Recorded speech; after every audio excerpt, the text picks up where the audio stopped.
The NBA season is about to begin. It's about to begin its 75th season, and with it, the league will release the list of the 75 greatest players of all time. Yours truly, me. I was one of the people asked to vote on who should be on that list, which will come out very soon. You're going to have to wait a little longer to see the list. But you're not going to have to wait to see my top 5 greatest NBA players of all time, because I can't wait to share this with you. I got to get up and do a Stephen's A list on this one. I got to do it, okay?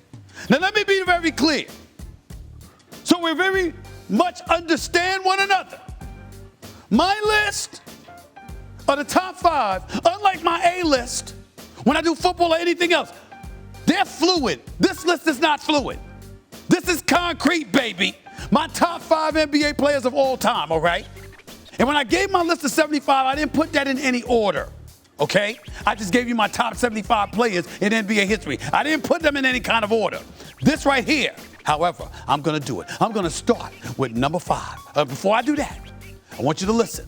The 4th and 5th spots were very hard for me to decide.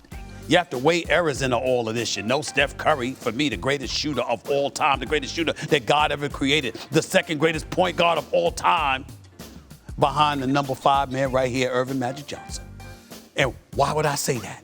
Even though Steph Curry is a shooter, the greatest shooter God ever created, you got to guard him the second he walks past half court. That's having an impact on the game. I had to think about my man Isaiah Thomas. I had to think about all of that. But here's what I'm trying to tell you. When you think about Earvin Magic Johnson, the era that they played in, how physical the game was, you could hand check, you could put elbows in the back of people's spines, you could do all of that other stuff. Magic Johnson retired in 1991 as the all-time leader in assists with nearly 10,000 at the time, okay?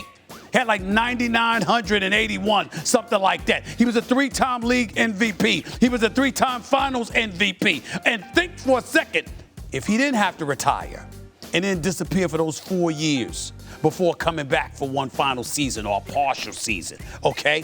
Think about how many assists he would have had then. Magic Johnson was the inventor, the orchestrator, the originator of Showtime.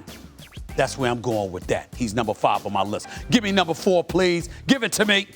Bill Russell, the ultimate winner, an 11-time champion, who, by the way, also won as a player's coach at one time. This is a guy that went up against Wilt Chamberlain. This is a guy that won 11 championships in 13 seasons as a player. Okay?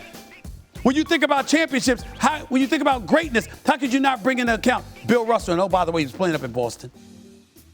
You're calling about the 60s, for crying out loud. You know what times were existed then. You know how much level of adversity this man had to endure, and to still be that focused and that committed to excellence. He's one of the all-time greats, no question about it. I got to put another dude up there as well. Give it to me, number 3. Give it right here.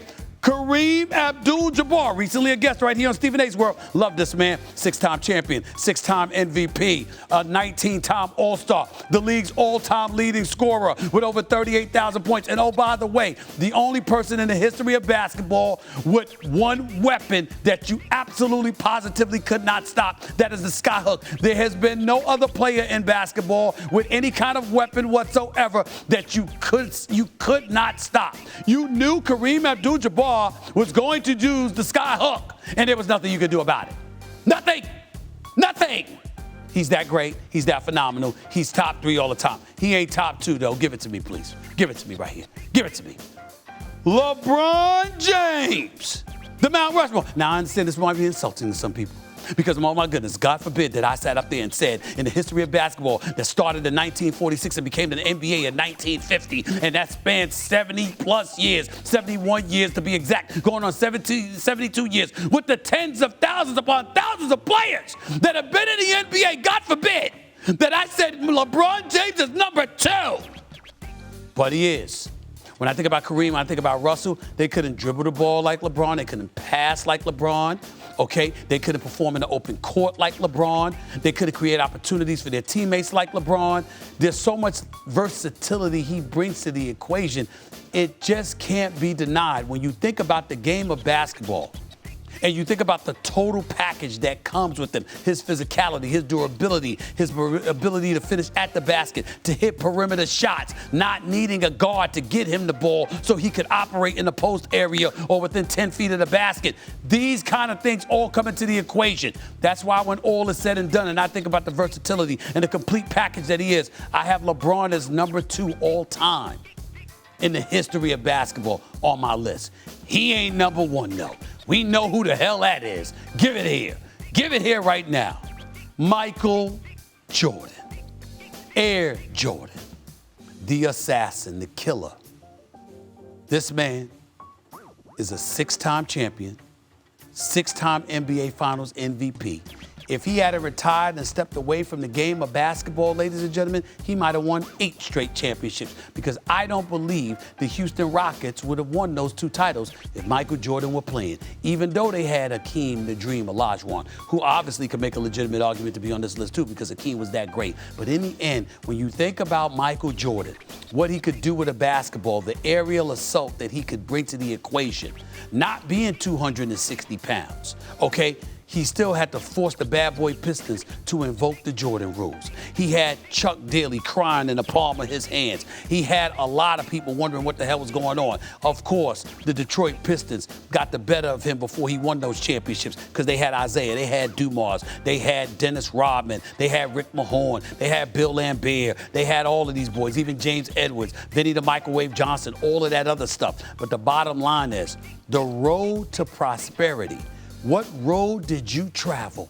LeBron ain't had to travel the road that Jordan had to travel. He didn't have league rules assisting him either, because of how softened they were over the years. Michael Jordan had to go through hell to get to where he is. And in 6 championship series, the brother was unblemished, never lost. LeBron James may have been to the finals 10 times. He's lost 6 times. Michael Jordan in championship series, 0 losses, no L's. And we know what an assassin he was, what LeBron had to mature into. Jordan came into the league with that assassin's mentality. That's why Jordan's my all-time favorite. It's Jordan number 1. It's LeBron number 2. It's Kareem number 3. Bill Russell number 4. And the great Irvin Magic Johnson number 5. I rest my case. Thanks for watching ESPN on YouTube. For live streaming, sports, and premium content, subscribe to ESPN+.